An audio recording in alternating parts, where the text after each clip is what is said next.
Você já encontrou a sua cara metade? Por que que nós passamos grande parte da vida, ou às vezes a vida inteira, buscando a famosa outra parte da laranja? Essa questão é uma questão nada atual, ela acompanha a humanidade desde que a conhecemos por meio dos seus registros históricos e traz presente em seu bojo a grande questão em torno do desejo, da necessidade de plenitude, daquela carência que está sempre presente no ser humano de alguma forma.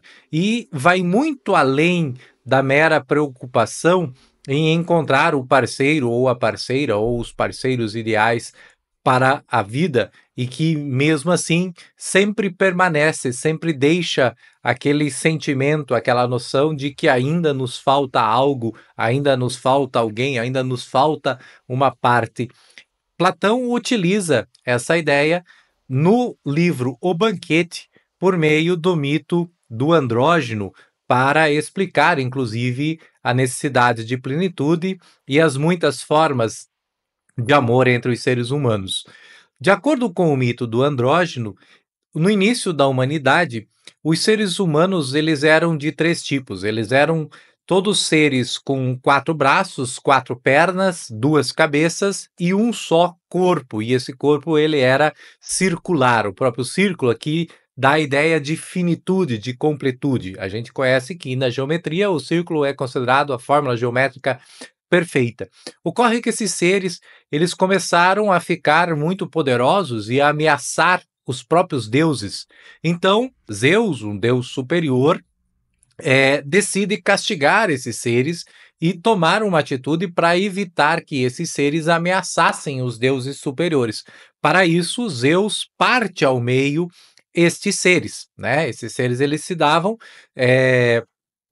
de três formas. Eles eram ou duas metades masculinas, ou duas metades femininas, ou uma metade masculina e a outra metade feminina. Por isso que até hoje se utiliza o termo androgenia para caracterizar aquele indivíduo que tem tanto características masculinas quanto femininas, ou mesmo, em vários casos, o indivíduo que nasce com os dois órgãos genitais. Inclusive, algumas vertentes explicam que esse corte feito por Zeus dos seres, né, principalmente do andrógeno, que vai marcar mais a literatura, culmina com esse ser sendo costurado na região do umbigo, por isso o umbigo passa a ser o ponto vital da existência humana. Obviamente, isso é uma figura metafórica que tenta explicar de alguma forma o anseio do ser humano em compreender a necessidade de satisfação de um desejo permanente, que parece ininterrupto, e da necessidade de completude. Por meio desta concepção, explica-se então, né, que a partir dessa separação, Zeus mistura todos esses seres e eles são condenados a passar o resto da vida buscando a sua outra metade. O que hoje a gente fala em buscar a cara metade, a metade da laranja, o par perfeito e assim sucessivamente.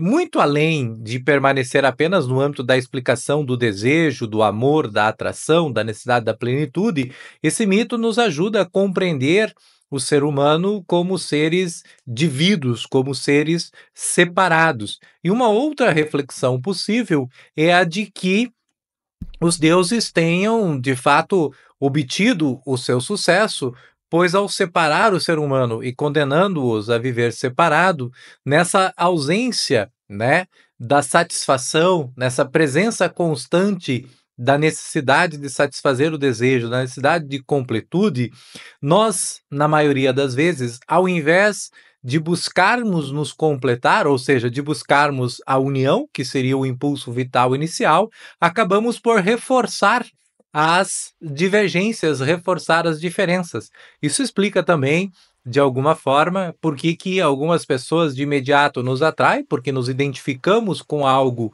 nelas que se assemelha a nós, e também porque repelimos algumas pessoas, uma vez que também aquilo que repelimos está presente naquilo que nos falta ou naquilo que temos e identificamos como sendo ruim em nós. Tanto que muito mais tarde, alguns psicanalistas, principalmente Lacan, vai recorrer novamente a esse mito do andrógeno e a estrutura de Platão para explicar a questão do desejo no ser humano. Então, se você ainda está em busca da sua cara metade ou se acredita já tê-la encontrado, cabe pensar ou ler o próprio livro O Banquete de Platão para compreender um pouco melhor como que se dá esta forma de compreensão do desejo e da necessidade de completude humana. Mais uma vez, os grandes clássicos nos ensinando a pensar bem para viver melhor.